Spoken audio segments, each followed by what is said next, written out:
और अब बात करते हैं राजस्थान की एक ऐसी बावड़ी की जो दुनिया की सबसे गहरी बावड़ी है और एक ही रात में ये बनकर तैयार हो गई थी। सही सुना है आपने, एक ही रात में बनकर तैयार हुई। लेकिन ये बावड़ी किसने बनाई, क्या है इसका रहस्य और क्यों इस बावड़ी में रात के वक्त जाना मना है, एक रिपोर्ट हमने तैयार किया आपके लिए, साथ में देखते हैं।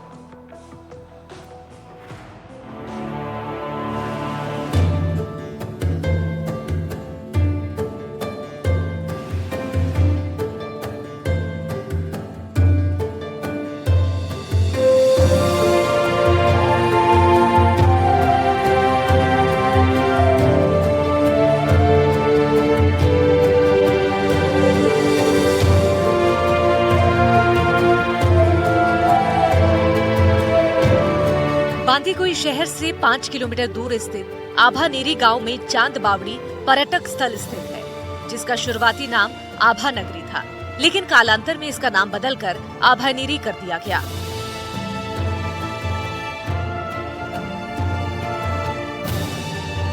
चांद बावड़ी का निर्माण 8वीं और 9वीं शताब्दी में राजा चांद ने करवाया था। उन्हीं के नाम पर इस बावड़ी का नाम चांद बावड़ी पड़ा। आज दौसा जिले के बांदीकुई विधानसभा क्षेत्र के आभानेरी जो पैलेस है उस पर हम पहुँचे हैं। आभानेरी को वर्ल्ड फेमस चांद बावड़ी कहा भी जाता है और उसका दीदार करने के लिए देश विदेश से जो पर्यटक है वो यहाँ पहुँचते हैं। कहना है कि यहाँ की जो 8वीं 9वीं शताब्दी की जो ये बावड़ी है उसको यहाँ पर राजा चांद ने इसको तैयार करवाया था, ऐसा कहा जाता है। बस एक को बोलूँगा, दिखाना चाहेंगे कि ये वो चांद बावड़ी है जहाँ पर लोग विदेशी और देसी जो पर्यटक हैं वो कहीं ना कहीं इसका दीदार करने के लिए यहाँ पर पहुँचते हैं। साथ के अंदर यहाँ पर ये भी बताना चाहेंगे कि रेस्ट में भी कई लोग ऐसी बातें करते हैं कि यहाँ पर एक बारात अंदर गई थी और जो अचानक गायब हो गई, जिसको लेकर यहाँ पर तरह तरह की जो लोग बाग हैं वो बातें भी करते हैं। तो यहाँ पर ये भी बताया जाता है कि इसको भूल भुलैया भी कहा जाता है। हालांकि ये भी कहा जाता है कि ये बावड़ी एक ही रात में बनकर तैयार हो गई थी। स्थानीय लोगों का दावा है कि इस बावड़ी का निर्माण भूतों ने किया था। चांद बावड़ी के साथ ही आलूदा की बावड़ी और भांडारेज की बावड़ी भी एक ही रात में बनी थी।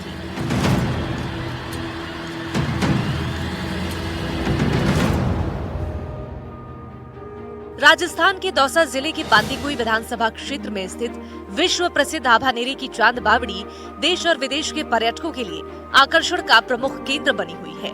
यहाँ हर साल यूरोप, अमेरिका, जापान सहित कई अन्य देशों से हजारों की संख्या में विदेशी पर्यटक पहुँचते हैं और वहीं देश के कोने कोने से भी सैलानी इस ऐतिहासिक धरोहर का दीदार करने आते हैं। आभानेरी बहुत ही अच्छी जगह है। हम सजेस्ट करेंगे सभी लोग एक बार देखने के लिए ज़रूर आए। इंडिया का कल्चर है इसमें बसा हुआ है। किस तरीके से एक जो राजा है उसने एक बावड़ी बनाई है जिसमें इतनी सारी सीढ़ियां हैं और 13 मंजिला नीचे है। मतलब बहुत ही अच्छा है। यहाँ का जो बनाई हुई है बहुत अच्छी तरीके से बनाई हुई है, बिना चूने पत्थर की बनाई हुई सीढ़ियां हैं इसमें। तो एक बार ज़रूर देखने के लिए आए हैं। इंडिया का कल्चर है यहाँ पे। ये बावड़ी योजना में वर्गाकार है और लगभग 19.5 मीटर गहरी है। इसमें कुल 1300 सीढ़ियां हैं। बावड़ी का प्रवेश द्वार उत्तर दिशा में स्थित है। नीचे उतरने के लिए 3 दिशाओं में दोहरे सोपान बनाए गए हैं, जबकि उत्तर दिशा में स्तंभों पर आधारित बहुमंजिली दीर्घा निर्मित है। इसी दीर्घा से निकले 2 मंडपों में महिषासुर मर्दिनी और भगवान गणेश की सुंदर प्रतिमाएं स्थापित की गई हैं। बावड़ी का प्रकार, पार्श्व बरामदे और प्रवेश मंडप मूल योजना का हिस्सा नहीं थे। इसका निर्माण बाद के काल में किया गया।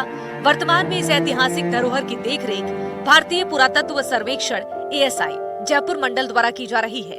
पर्यटक यहाँ सूर्योदय से सूर्यास्त तक ही प्रवेश कर सकते हैं।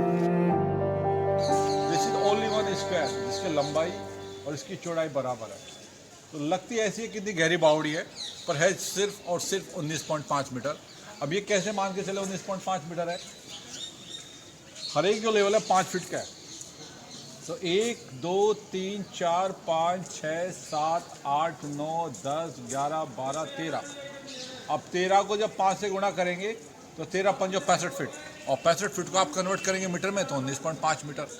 तो ये जो ऑप्टिकल इल्यूजन बना है इसका ये है कि 3D है। 3D का मतलब विड्थ, लेंथ एंड डेप्थ। अब जैसा बताया गया कि भूल भुलैया है, एक्चुअल में यह एक फिल्म बनी थी भूल भुलैया, जिसका नाम, और ऐसा कुछ भी नहीं है। मैं कितनी बार नीचे गया हूँ और कितनी बार आया। पर ये बात सच है कि आदमी जब ऊपर से देखता है इस बावड़ी को तो टोटली कंफ्यूज हो जाता है कि मैं कौन सी सीढ़ी से नीचे आया या आई।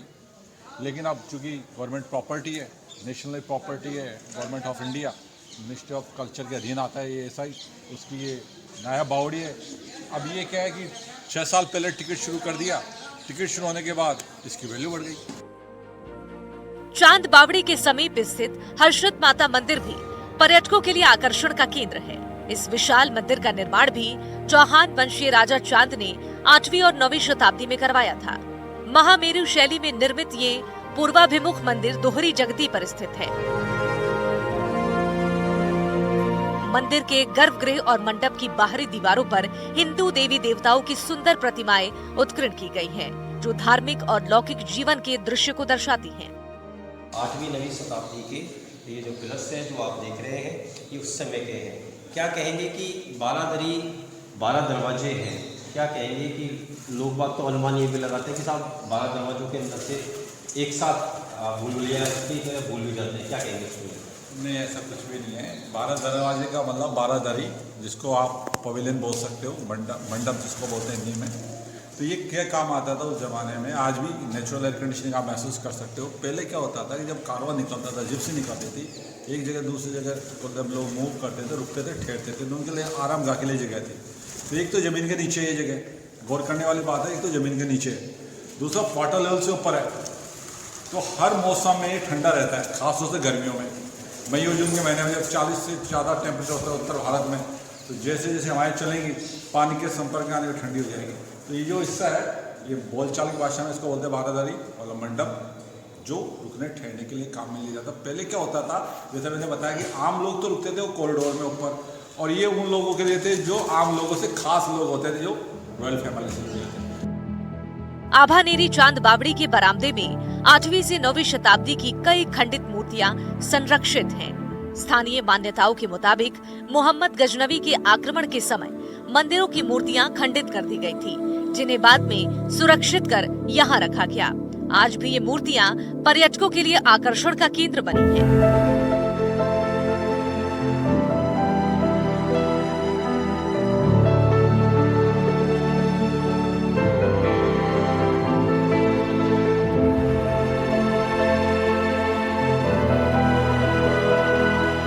बात आती गजनी की, महमूद गजनी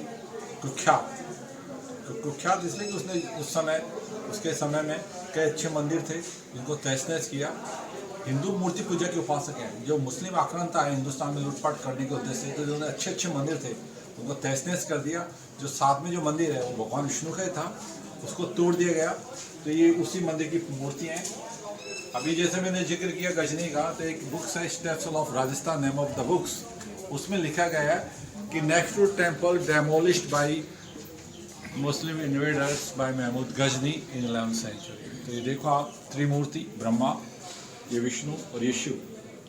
अब इसकी खास बात की इस मूर्ति कला में, ये इतनी शानदार मूर्ति आपको 100 किलोमीटर के रेडियस में कहीं नजर नहीं आएगी। राजस्थान की राजधानी सभी जानते हैं जयपुर है। जयपुर के जितने भी मोन्यूमेंट हैं सिटी के अंदर, सारे स्टेट गवर्नमेंट के अधीन है, पर ये जो जगह है मिनिस्ट्री ऑफ कल्चर के अधीन है।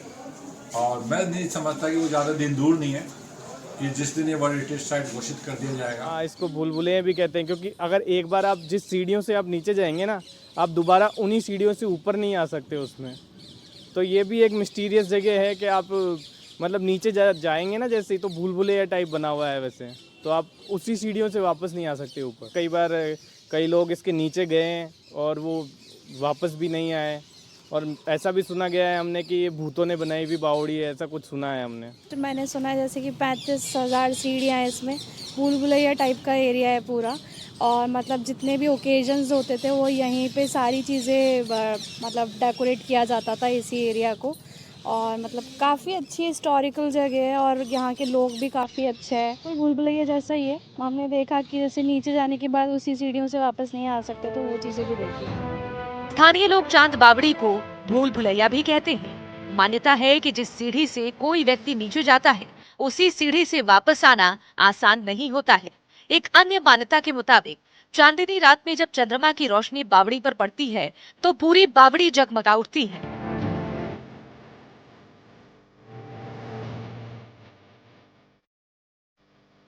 इसके अलावा लोगों का ये भी कहना है कि इस बावड़ी का निर्माण जिन्नों ने एक ही रात में किया था और कभी एक पूरी इमारत इसमें गई थी जो वापस नहीं लौट पाई। हालांकि इतिहासकार इन कथाओं को भ्रामक मानते हैं, लेकिन ये रहस्य आज भी पर्यटकों की जिज्ञासा को बढ़ाते हैं। इतिहास, स्थापत्य, आस्था और रहस्य का ये अनूठा संगम आभानेरी की चांद बावड़ी को विश्व पर्यटन मानचित्र पर एक विशिष्ट स्थान दिलाता है। जब हमने मौके पर आकर जब इसकी पड़ताल की तो ये पता लगा कि ये 8वीं 9वीं शताब्दी के अंदर यहाँ पर जो राजा चांद थे उनने इसका निर्माण करवाया था। यहाँ पर जो मूर्तियाँ भी लगी हुई हैं वो भी खंडित है, क्योंकि यहाँ पर जब गजनवी जब यहाँ पर जब शासक आया था उसने मूर्तियों को खंडित कर दिया था, जो कि एक यहाँ पर अब इसके जो यहाँ पर जो बरामदा है उसके अंदर मूर्तियों को लगा भी रखा है। भारतीय पुरातत्व विभाग की इस देखरेख के अंदर यहाँ पर आभानेरी के अंदर अब लगातार जो पर्यटक हैं देशी और विदेशी वो यहाँ पर पहुँच रहे हैं। कहना है कि जो इसको भूल भुलैया कहते हैं और यहाँ पर जो बारात जो अंदर समा गई थी अब उसकी चर्चाओं को लेकर यहाँ पर जो रहस्य बना हुआ है वो कहीं ना कहीं भ्रामक है, ऐसा यहाँ के लोगों का कहना है। अब देखने वाली बात है कि आभानेरी चांद बावड़ी के लिए 4 चांद के लिए पुरातत्व विभाग और क्या ठोस कदम उठाएगा, ये तो आने वाला समय बता पाएगा। सहयोगी के साथ मैं देवेंद्र अरुका, NDTV, दौसा। तो आज हमारे खास शो पहेली में आपने पुष्कर के सुधाबाई कुंड की कहानी देखी, जहां भूत प्रेतों से मुक्ति पाने के लिए लोग पहुंचते हैं, और साथ ही दौसा की आभानेरी बावड़ी के रहस्यों के बारे में भी जाना। अब अगले हफ्ते हम नई जगह की नई कहानी लेकर आएंगे आप सामने। तब तक के लिए मुझे आदित्य झा को दीजिए इजाजत। नमस्कार। देश दुनिया की बाकी खबरों के लिए आप देखते रहिए NDTV।